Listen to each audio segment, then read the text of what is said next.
gospel lesson begins with a period of yoga, where we're preparing for Great Lent.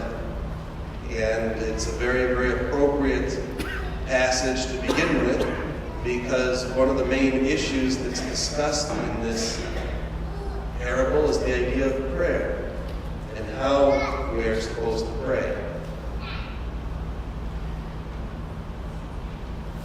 One of the questions that I get the most, the questions generally I get the most in terms of people's spiritual progress tend to be related to issues of prayer. What do I pray for? How can I pray? What's the best thing to say? And so on and so forth. And I think sometimes we make things too complicated. And we're always looking for, what does the Orthodox Church say exactly about prayer, and so on and so forth. And we must follow exactly what is written in the book, and so on and so forth.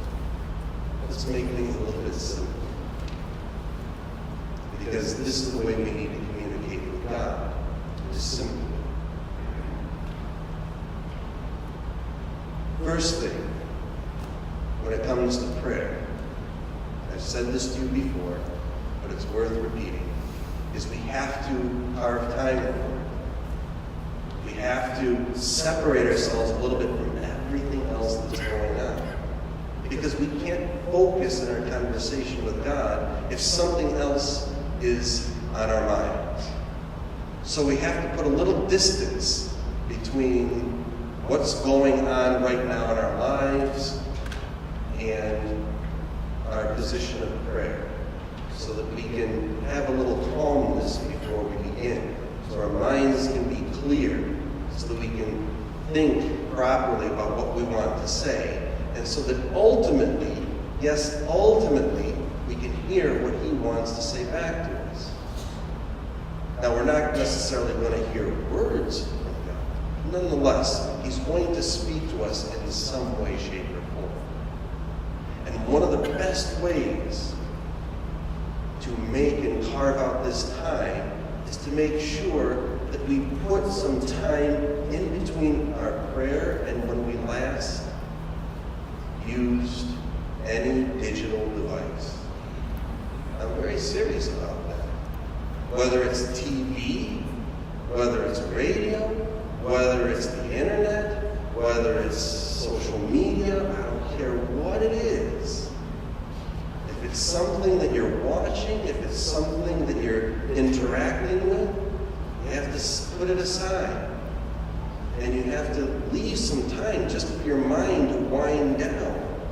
I've seen these studies where they show people's brain activity while they're engaged in social media and all kinds of digital things. And the brain is constantly going and moving, and all kinds of things are happening because there's so much visual input that's being brought in. The mind needs to figure these things out. And even afterwards, the brain is still moving at high speeds to process everything that's been taken in. It can't process everything as fast as we see it. So it takes time for this stuff to happen. So we have to separate a little bit so we can actually get some peace in our lives. So we can actually have a conversation. When you want to talk to mom or dad, is it good if mom or dad is on the phone? Is it good if mom or dad is on the computer doing work or texting? No. Mom and dad need to hear and look into the eyes of the children as they ask questions. And likewise, for parents, when we're talking to our children, should we allow them to still be playing on their games and so on and so on, whatever it is that they're doing when we're asking them a question? No. What should they be doing? They should be looking us right in the eyes when we're speaking to them.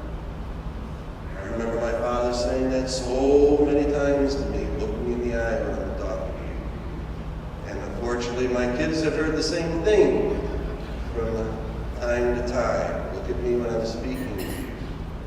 That's important, because you take your mind off of whatever it is that's going to be a distraction, and you put it on what you need to focus. That's why when we pray as Orthodox, we also have icons in our rooms.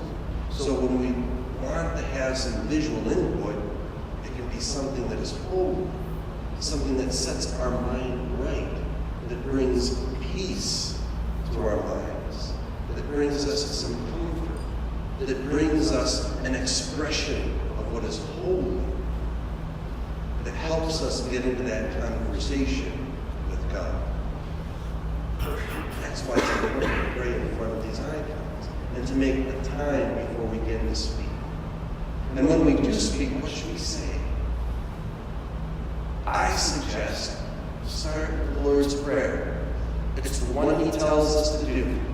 It's the simplest one, and we all know it. And it encompasses everything we will need in our daily life.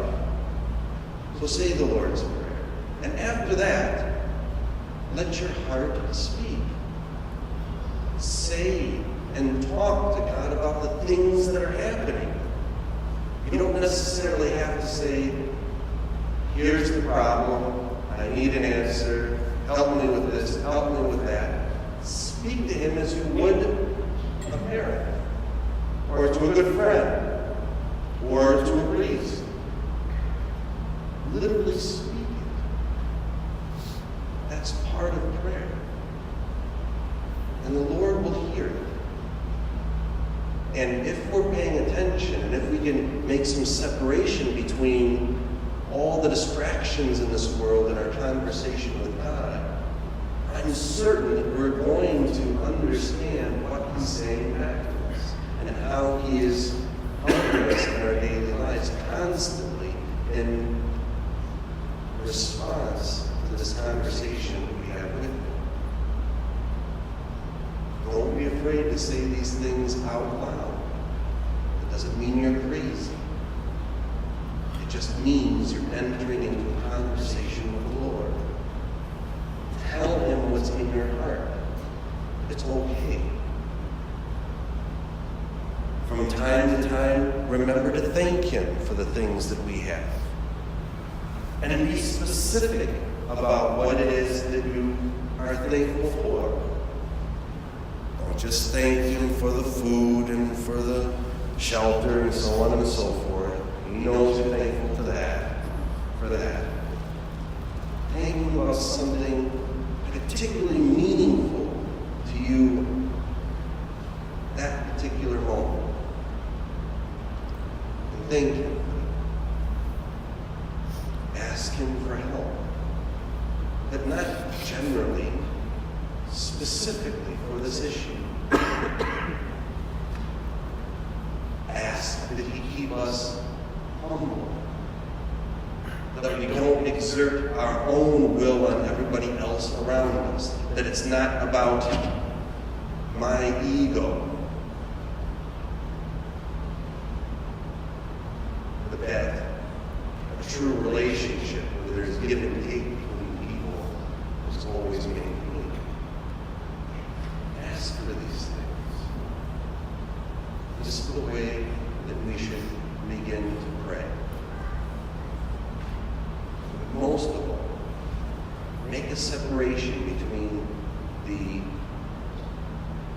distractions of this world and the time you actually begin to pray. There needs to be some time, some separation. Once that's happened,